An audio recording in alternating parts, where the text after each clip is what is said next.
આજનો જે ગુરુનો મહિમા જે ઉજવાય છે એની અંદર સદગુરુ આ નિરાંત દેશની અંદર નિરાંત બાપુ એવી વાત કરી છે. નિરાંત મહારાજે એમને નામનો મહિમા ગાયો. નિર્મળ નામ સ્વરૂપ સદગુરુ શ્રી નિરાંત બાપુ એવી તરીકે એમને નામનો મહિમા ગાયો. એમ સદગુરુ હરજીવનદાસ મહારાજે વચનનો મહિમા ગાયો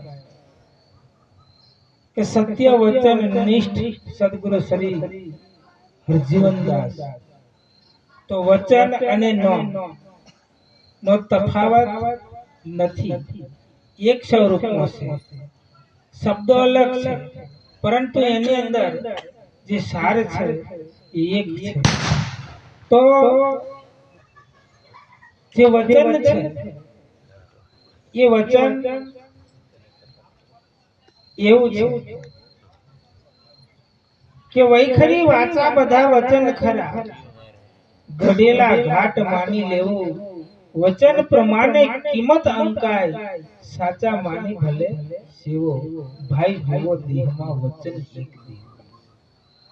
આપણી અંદર એક વચન રૂપી દીવો છે. તો કે શું એમ? તો કે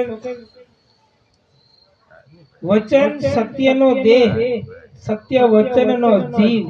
હરજી કહે એ પદ પરખે અને અખંડ પ્રગટે.